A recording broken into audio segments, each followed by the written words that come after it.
윤석열 체포영장 기각.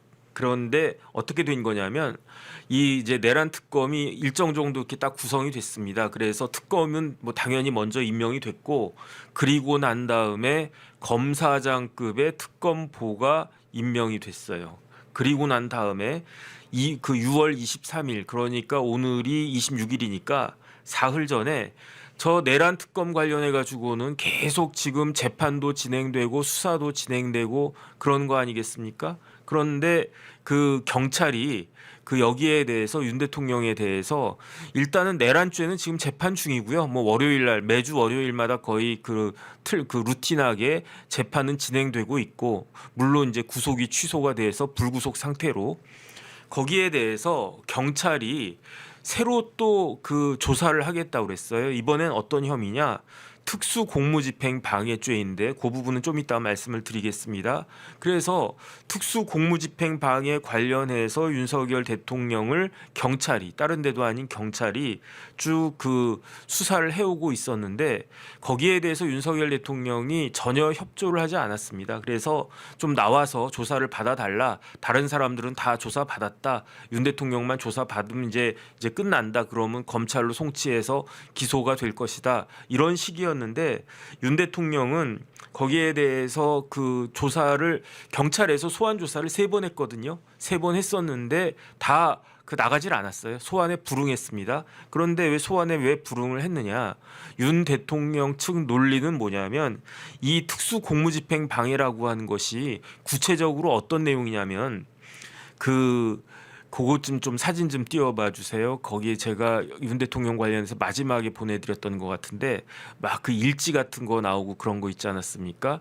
2025년 올해 1월 3일에 어떤 일이 있었습니까? 윤석열 대통령이 체포영장이 작년 12월의 마지막 날, 작년의 마지막 날에 서부지법에서 체포영장이 발부가 됐어요. 그러니까 공수처에서 그 체포영장을 집행하려고 했던 겁니다. 그래가지고 1월 3일, 1월 1일, 2일 이렇게 연휴 뭐 이렇게 좀 지난 다음에 그리고 난 다음에 3일부터 윤 대통령 당시 대통령의 관저 한남동 관저에 그 쳐들어가 가지고 체포영장을 집행하려고 했는데 새벽 6시부터 그러니까 6시 14분에 와 저거 보니까 벌써 꿈 같네요. 막 그래서 그때 한남동에 사람들 어마어마하게 많이 몰려 있었고 그리고 나서 또 뭐 어쩌고 저쩌고 막 그러다가 결국은 뭐 대선까지 이렇게 쭉 6개월 동안 이게 진행된 거 아니겠습니까? 올 초에 저게 있었던 거예요. 그런 올 초에 저렇게 2025년에 대한민국은 1월 3일에 저 때는 현직 대통령이었어요. 현직 대통령을 체포한다고 난리 치다가 그렇게 이제 6월 26일이니까 2025년에 절반이 이제 지나간 겁니다.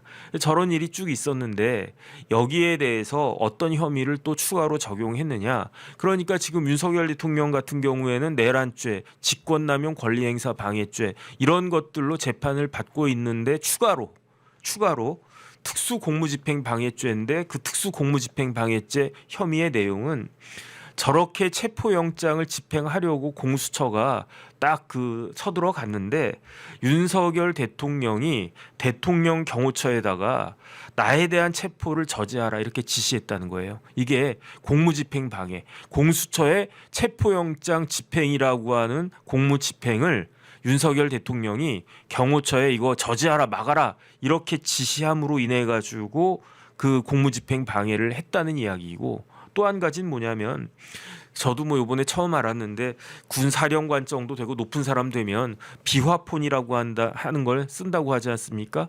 그 비화폰의 정보를 삭제하라. 그 군사령관들 계엄과 관련해서 연루가 되어 있는 군사령관들에게 그 비화폰 정보를 삭제하라 이런 지시를 내렸는데 이러한 지시를 내린 것도 특수공무집행 방해죄에 해당한다. 이런 그 논리로 요번에 추가적으로 그 경찰에서 이제 전직 대통령이죠. 수사한다고 그 윤 대통령님 저기 좀 출석해 주세요라고 몇 번을 이야기했다. 3번을 이야기했는데 대통령이 3번 다 안 나갔어요. 왜 안 나갔느냐? 나 수사받기 싫어. 나 뭐 무서워. 이래서 안 나간 건 아니고 나름 윤석열 대통령한테는 논리가 있었습니다. 어떤 논리가 있었느냐? 저거는 공수처가 체포영장을 발부받고 체포영장을 집행하려고 하는 거 아니겠습니까? 그런데 윤석열 대통령 측의 일관적인 논리는, 그다음에 저도 그 논리에 찬성하는데, 공수처가 현직 대통령을 내란죄로 그 수사할 권한이 없다고 저는 생각하거든요. 내란죄, 아무리 제가 눈 씻고 공수처법을 봐도 내란죄는 없어요. 내란죄는. 그다음에 공수처법 개정해가지고 대통령 내란죄도 그 수사할 수 있다라고 법이 개정될까요? 저는 개정 안 될 것 같은데 왜 개정이 안 되겠습니까? 지금 대통령은 이재명 대통령이니까. 그러니까 어쨌든 공수처에서 내란죄를 수사할 권한은 없는데 뭘로 저런 걸 갖다가 했느냐? 그야말로 쉽게 말하면 뭐 이렇게 그 뭐랄까 뭐 이렇게 그 뭐 일본 말로는 그런 말인데, 어쨌든 뭐 그 편법으로, 그러니까 편법으로 그 직권남용 뭐 이렇게 해가지고 그 받았는데, 그건 제가 봤을 때 용납되기 어려운 거 아닌가. 그러니까 그 윤석열 대통령 측의 논리는 뭐냐면요, 공수처에는 체포영장을 발부받고 체포영장을 집행할 아무런 권한이 없고, 그 다음에 그렇기 때문에 공수처의 공무집행은, 이른바 체포영장 집행이라고 하는 공무집행은 이거는 불법한 행위이고, 그러한 불법한 행위를 저지하라고 하는 것은 그거는 공무집행 방해죄가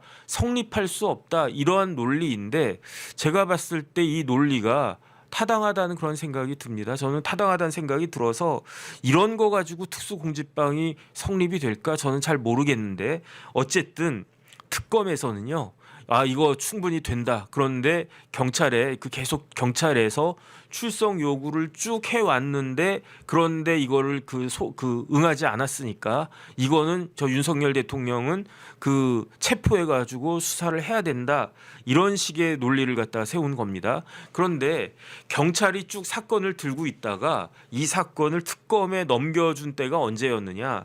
6월 23일이었어요. 그 다음에 사건을 인계받자마자 지금 그 내란 특검은 특검하고 특검보들로만 그 이루어져 있는데, 구성되어 있는데, 뭐 파견 검사나 뭐 그런 수사관들이나 아직 그다음 뭐 어수선하고, 그런데 그럼에도 불구하고 일단 체포영장부터 치자 해가지고 24일 엊그저께, 그것도 저녁에 그 오후 5시 50분에, 그러니까 6시면은 땡 하고 이제 퇴근해야 되는데, 퇴근하기 직전에 17시 50분에 그 체포영장을 청구를 했습니다. 그래서 어제 그 체포영장은요, 구속영장은 영장실질심사를 거치는데 체포영장은 그런 거 없이 그냥 그거 하거든요. 왜 그 영장실질심사를 거치지 않느냐?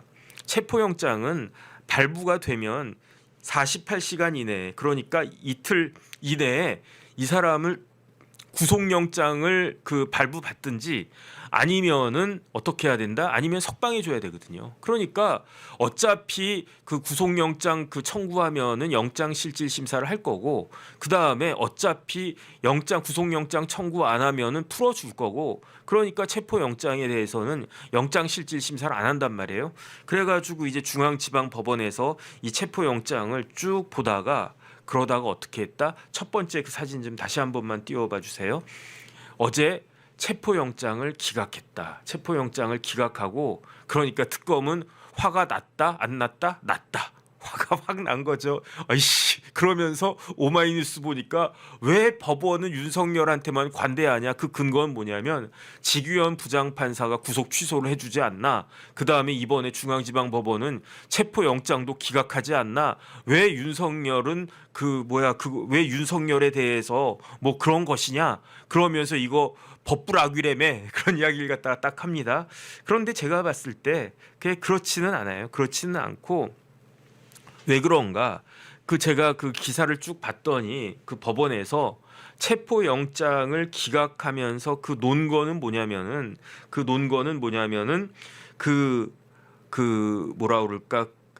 단 한 차례의 출석 통보도 하지 않았다는 거예요. 특검이 23일에 사건 인계를 받았는데, 그러면은 윤석열 대통령한테 만약에 제 생각에 특검이 23일에 사건 인계를 받고 24일 정도에 윤석열 대통령 뭐 6월 25일이나 이번 주 뭐 오늘이 26일이니까 27일까지 적당한 날짜에 특검 사무실 여기 있으니까 여기에 출석해서 조사 받으시오 이렇게 이야기했는데 아니 나 안 나갈래. 나 경찰도 안 나가는데 특검도 안 나갈 거야. 이렇게 했으면은 체포영장이 발부됐었을 거예요. 그런데 특검이 너무너무 서두르다가 보니까 그러니까 사건 인계 받은 단 하루 뒤인 24일에 엊그저께 청구를 갖다가 하니까 그러니까 법원 입장에서도 아니 체포영장을 청구를 했는데 보니까 단 한 차례 출석 통보도 안 했네. 그다음에 이러니까 윤석열 대통령 측에서 뭐라고 이야기했느냐. 아니 출석 요구를 갖다가 하면 응할 생각이었는데 출석 요구도 안 했는데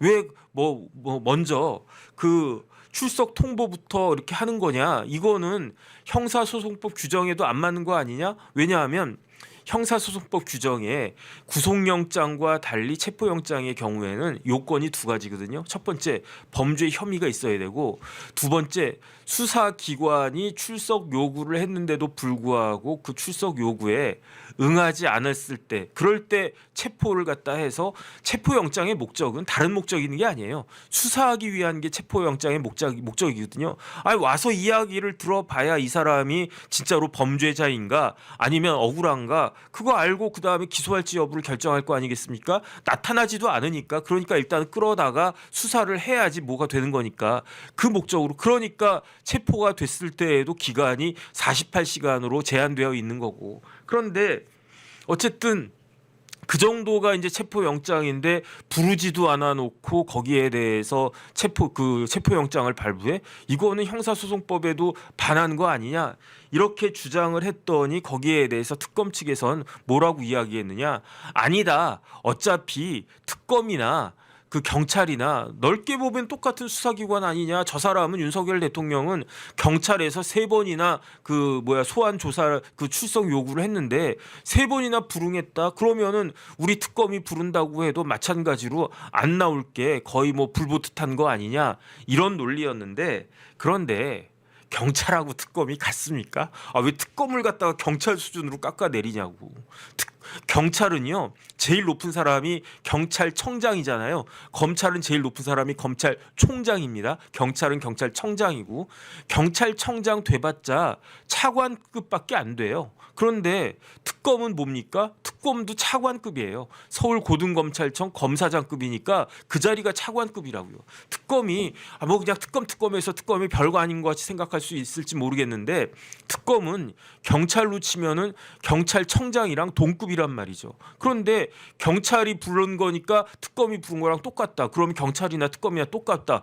그러면 저기 무슨 경찰서장이 부른 거 무슨 합수단장이 부른 거 그런 거 하고 특검이 부른 거는 다른데 왜 특검이 스스로를 갖다 경찰 수준으로 격하려고 그러지? 엄연히 특검과 경찰은요 별개의 수사기관이고 그 다음에 형사법은 이 사람의 인신도 구속하고 사람을 전과자로 만들고 심지어 사람을 사형에 처할 수도 있기 때문에 그 규정 해석하는 게 엄격해야 된단 말이에요. 민사하고 달라요. 민사하고 달리 형사법은요. 이게 죄형 법정주의부터 시작해가지고 법 해석을 엄격하게 해야 되는데 그런데 어떻게 이런 상황에서 경찰이 한 조치를 특검이 한 조치와 동격으로 놓고 원용할 수 있다고 할 것인가? 이거는 말이 안 되는 거예요. 이거는 말이 안 되는 거고 그렇기 때문에 윤석열 대통령 측에서 이 특검의 체포영장 청구는 절차를 위반한 거고 피의자의 방어권을 심각하게 침해하는 것이다. 더군다나 지금 특검이 어디 있는지도 모른다. 윤 대통령은요. 특검 사무실이 어디 있는지도 모른다. 특검이 3개가 돌아가고 있는데 저도 모르겠어요. 그 최상병 특검인가? 아니다. 김건희 특검만 요 앞에 광화문에 KT 새로 지은 그 빌딩에 들어왔다는 이야기 제가 들은 것 같고 내란 특검은 서울고검에 사무실이 있다는 이야기가 들었는데 정확하지 않아요. 그러니까 피의자 윤 대통령 측에서는 특검 사무실이 어디 있는지도 모르고 담당 검사가 누군지도 모르고 조사받을 그 검사실이 어딘지도 모르는데 그런데 무작정 거기에 대해서 알려주지도 않고 그냥 무작정 체포영장 청구한다라고 하는 거는 이거는 방어권을 심각하게 침해한 것이다. 이런 식의 이야기를 갖다가 한 거고요. 그 다음에 제가 판사라도 이거는 기각했을 거예요. 제가 판사라도 제가 뭐 윤 대통령 뭐 이렇게 뭐 팔이 안으로 굽는다. 뭐 제가 윤 대통령 뭐 이렇게 디펜스 해야 된다. 그런 생각 일도 없는데 저는 법대로만 하길 원하는 거거든요. 그런데 제가 봤을 때도 그러한 것이다. 그러니까 특검 입장에서도 뭐 지난번처럼 다시 뭐 체포영장 발부받아가지고 이렇게 무리하게 그렇게 하지 않고 28일이면 언제입니까? 목금토 불러도 또 토요일 날 불렀네. 이왕이면 오늘이나 27일이나 이럴 때 부르지 왜 28일 날 불렀을까? 그만큼 특검도 아직 준비가 안 됐다는 거 아닌가? 어쨌든 토요일이긴 하지만은 특검이 부르면은 윤 대통령이 아마 출석할 것 같고요. 만약에 출석하지 않으면 조은석 특검은 어떻게 할 것인가? 조은석 특검은 다시 체포영장을 청구할 수도 있고 그때는 그 체포영장 기각을 장담할 수 없을 것이다. 저는 그런 생각이 들고요. 뭐 이래저래 이번에 체포영장이 기각이 됐지만 윤석열 대통령은 계속 그냥 자꾸 이제 어려운 그런 상황으로 빨려 들어갈 수밖에 없다. 그런 생각이 듭니다. 그러면 요번에 좋은 특검부터 한번 얼굴 보여주세요. 특검은 조은석 특검이에요. 조은석 특검은 윤석열 대통령이 더 높아 보이죠. 더 높았지. 역전을 갖다가 한 거지. 검찰총장도 하고 그리고 나서 뭐 대통령도 하고 그랬으니까. 그다음에 조은석 특검은 서울 고등 검사장까지 했지만은 검찰총장은 못했으니까. 그다음 윤 대통령이 대통령이었을 때 감사위원 차관급 감사위원 했으니까.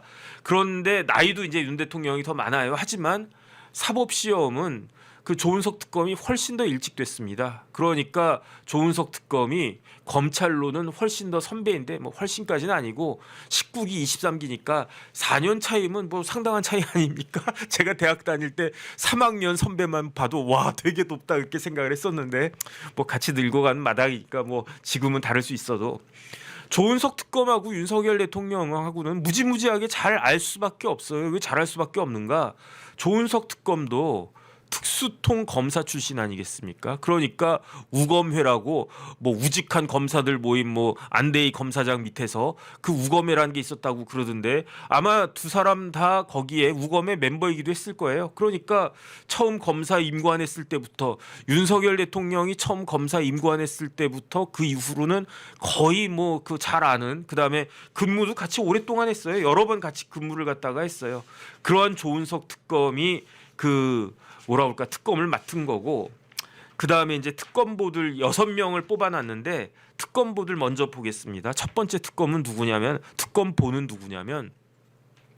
특검보가 붙어가지고 이 특검보가 무슨 그냥 고만고만한 직책인가 보다라고 생각해 보이지만 저 특검보 자리가요. 다시 한번 말씀드리지만 검사장급 자리예요. 검사장은 아닌데 검사장하고 동격인 자리니까 검찰로 봐서는 무지무지하게 높은 자리인 거죠. 저 박옥수 특검인데 박옥수 특검 고대법 때 나오고 사법연수원 29기입니다. 제가 일일이 다 봤더니 2011년에 중앙지검에서 검사 생활할 때 그때 윤석열 대통령하고 중앙지검에서 같이 근무를 했었어요. 그런데 중앙지검이 워낙 크니까 그러니까 뭐 알까 모를까 뭐 그런 생각이 들 수는 있는데 웬만하면 윤석열 대통령하고 알 것이다. 사법연수원 29기고요. 그다음 특검본 누구냐면 박지영 특검인데 좀 얼굴 좀 띄워봐 주세요. 저 박지영 특검이 저게 가장 최근에 있었던 사건이 저 사진이에요. 저게 뭐냐면 엊그저께 24일에 저녁 17시 50분에 그러니까 저녁 5시 50분에 짠 하고 나타나가지고 우리 내란 특검이 윤석열 대통령에 대해서 체포영장을 청구했습니다. 이렇게 이야기한 모습을 그러니까 특검보가 6명 있는데 특검보 중에서 뭐 유일한 여자 특검보입니다. 그러니까 대변인 같은 역할을 하는 것이 아닌가. 그래서 저 왼쪽에 글자 쭉 보면은 체포영장 청구 관련 긴급 기자회견. 저 때 체포영장 청구했다고 그래서 저 박지영 특검보가 체포영장 당연히 발부가 될 것 같고요. 뉘앙스가 그랬어요. 체포영장 어떻게 집행할지도 저희가 잘 알려드리겠습니다 이랬는데 영장이 기각이 된 거죠. 그런데 박지영 특검보도 연수원 29기인데 그 윤석열 대통령이 검찰총장 할 때 그때 박지영 특검보가 대검의 연구관으로 근무를 갖다가 했었어요. 그 다음에 윤석열 대통령이 여주지청장 했었는데 박지영 특검보도 여주지청장도 했었었고 그 다음 특검보를 갖다 쭉 보면은 이 사람은 누구냐? 이윤재라고 나와 있죠. 이윤재 특검보인데 이윤재 특검보는 좀 커리어가 독특하더라고요.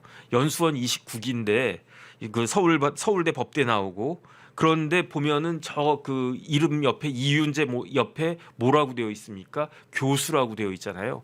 현직 교수더라고요. 그래서 제가 쭉 찾아봤더니 그 사법연수원 29기 수료한 다음에 수원지검, 청주지검, 법무부 이런 데에서 검사 생활을 하다가 그러다가 그 아주대 로스쿨 그 교수를 하다가 그러다가 이거 너무 부러워. 몬트리올에 총영사로 갔어요. 야, 검사 출신의 로스쿨 교수가 갑자기 외교관도 아닌데 몬트리올에 총영사로 딱 갔다가 그러니까 아주대는 이제 퇴직하고 간 것 같아요. 그리고 난 다음에 지금은 다시 한국에 돌아와서 명지대 교수를 하고 있는데 그러면 교수인데 또 특검보를 또 딱 맡았어요.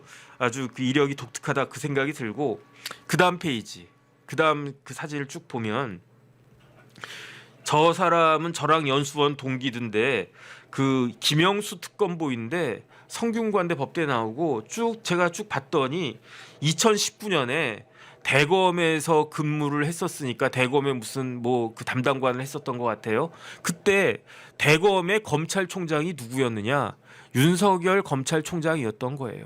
그리고 그 다음에 저 사람은 누구야? 저기 박태호가 아니고 장우성 특검보인데 장우성 특검보는 조금 이력이 독특해가지고 사법연수원 마친 다음에 검찰로 가지 않고 경찰로 들어가가지고 경찰청의 외사수사과장까지 하고 그리고 난 다음에 지금 변호사를 하고 있었는데 경찰 출신이니까 윤 대통령하고는 그런 근무 인연 같은 것들은 없었던 것 같습니다. 그다음 페이지.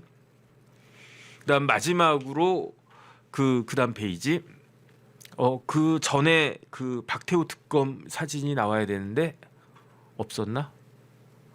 어쨌든 제가 빠뜨린 모양인데 또 한 명의 특검보가 누가 있냐면은 박태호 특검보가 있는데 이 박태호 특검보도 서울대 경제학과 나와서 검사 이렇게 쭉 하다가 김현장 있다가 요번에 발탁이 됐는데 박태호 특검보도 대구지검 그다음에 중앙지검 이렇게 있을 때 윤석열 전 대통령과 그거를 같이 했었습니다. 근무를 같이 했었습니다. 그러니까 지금 보니까 특검 한 명에 특검보가 6명이에요. 그런데 조은석 특검이 특검보를 5명은 다 검사 출신으로 뽑았고 한 명만 경찰 출신으로 뽑았고 일반 변호사 출신이나 법무관 출신이나 판사 출신은 한 명도 안 뽑았어요. 그러니까 어떻게 보면은 그냥 우르르 다 검사들만 몰려 있네 이런 생각을 할 수 있는데 어쨌든 제가 봤을 때 수사는 내란 특검에서 가장 강하게 할 것 같습니다. 그 다음에 저 특검보들의 특징이 무엇이냐면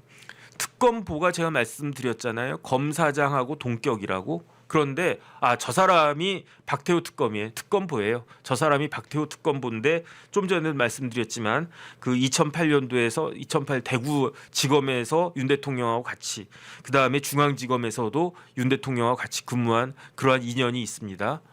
그런데 저 사람들의 특징이 뭐냐면은 제가 이렇게 쭉 봤더니 저 중에는 제가 개인적으로 아는 사람들도 있고 그런데 쭉 봤더니 나름 잘 나갔던 검찰 커리어를 갖고 있어요.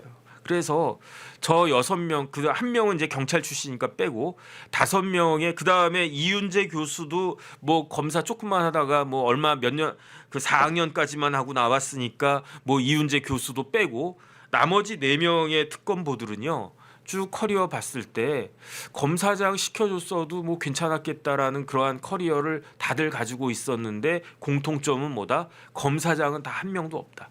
그 공통점은 뭐냐면요. 저 4명의 그 특검보들은 다 윤석열 대통령과 지금 피의자 윤석열과 다 똑같이 같이 근무했던 뭐 그 지방검찰청부터 대검까지 한 번 이상은 다 같이 근무했던 경험이 있는 사람들이고, 그 다음에 한 명도 검사장까지 승진은 못했고, 그런데 대부분 검사장까지 승진할 것을 스스로는 기대했었을 그러한 사람들을 조은석 특검이 특검보로 발탁을 한 것이다, 이렇게 보면 될 것 같고, 그 다음에 제가 어떤 생각이 딱 드냐면요, 진짜 검찰이라고 하는 게, 검사라고 하는 직업이 못할 일이겠구나, 그 생각이 드는 거예요.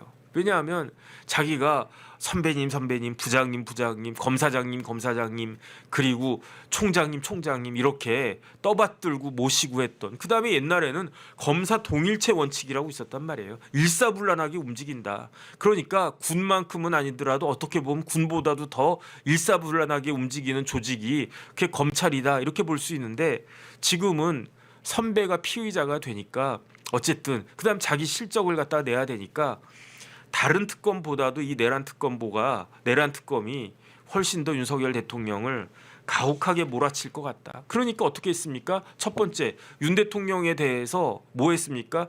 출국 금지를 갖다 딱 때렸잖아요. 이거는 좀 과하다는 생각이 듭니다. 왜냐하면 출국 금지는 피의자가 도망갈까봐 내려지는 게 출국 금지 아니겠습니까? 뭐 윤석열 대통령이 뭐 밀항선 타고 뭐 중국으로 뭐 일본으로 뭐 이렇게 도망가겠습니까? 그 다음에 뭐 비행기 타고 어디 도망가겠습니까? 그 말이 안 되잖아요. 그런데 일단 출국 금지도 딱 하고, 그 다음에 사건을 받은 지 하루 만에, 사건 인계받은 지 하루 만에 체포영장 딱 치고, 그런데 이제 기각됐으니까 이건 과하다, 그 생각이 들어요. 그다음 다른 특검도 있잖아요. 뭐 그렇게 따지면 뭐 김건희 특검, 뭐 최상병 특검 다 뭐 체포영장 청구했어야 됐겠네. 근데 그건 아니잖아요.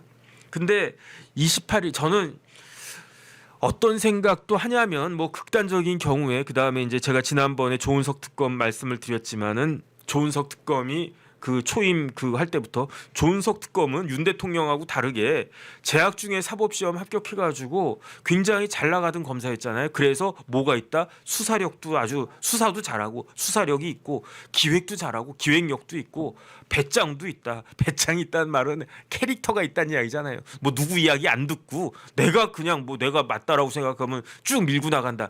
저 같은 사람은 캐릭터 없지 않습니까?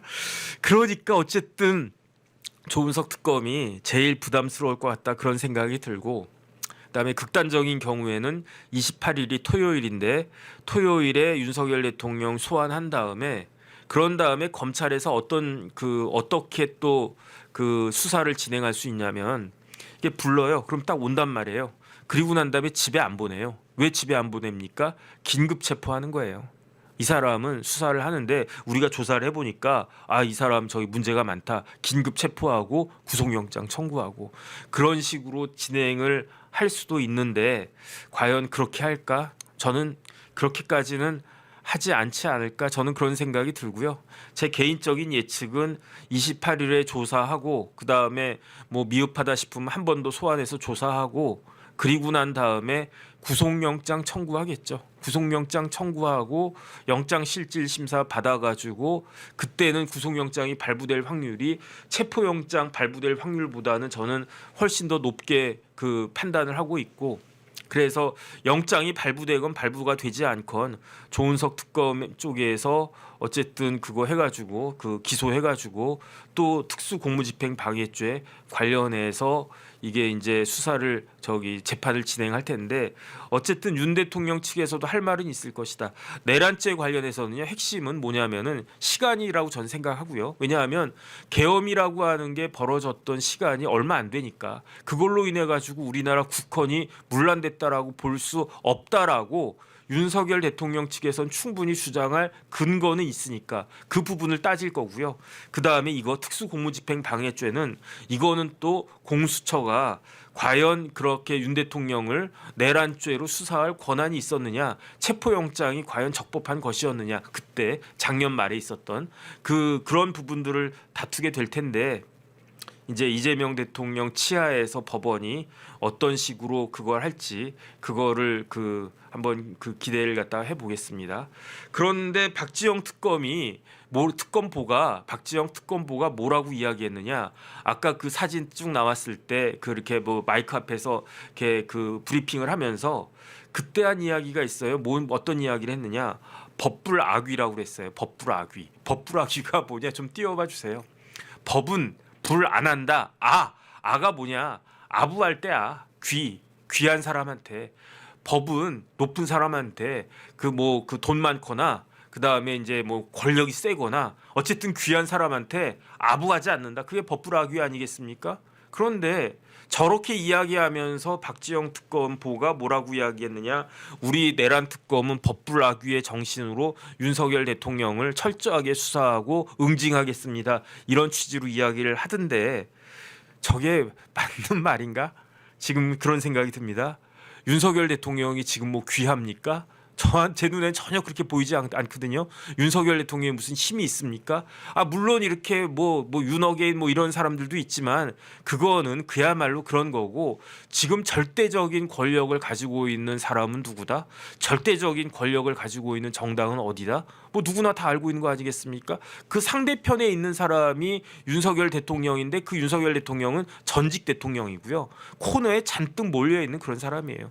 무슨 법불악위가 여기서 나오는가? 예컨대 지금 민주당의 실력자, 지금 정부의 최고 실력자부터 그런 사람에 대해서 특검이든 검찰이든 막 수사를 갖다가 진행하면서 아니면 법원도 마찬가지고 그러면서 법은 불악입니다 이렇게 이야기하면 멋있네, 역시 판사네, 역시 검사네 이런 이야기 하겠지만 꼴랑 윤석열 대통령 같은 사람을 갖다가 체포영장 청구한다라고 하면서 법불악이 운운하는 것은 제가 봤을 때는 가당치 않다 그런 생각이 들고요. 이 이야기를 한 6개월쯤 전에 하지. 6개월이 아니라 한 7개월쯤 전에 계엄령 선포하기 전에 윤 대통령이 계엄령 선포하기 전에 저런 이야기가 나왔으면 제가 박수 쳐줄 수도 있었을 텐데 지금 오히려 더 씁쓸하다. 아직도 검찰은 이렇게 딴 세상에서 살고 있나 어쨌든 그런 생각이 듭니다.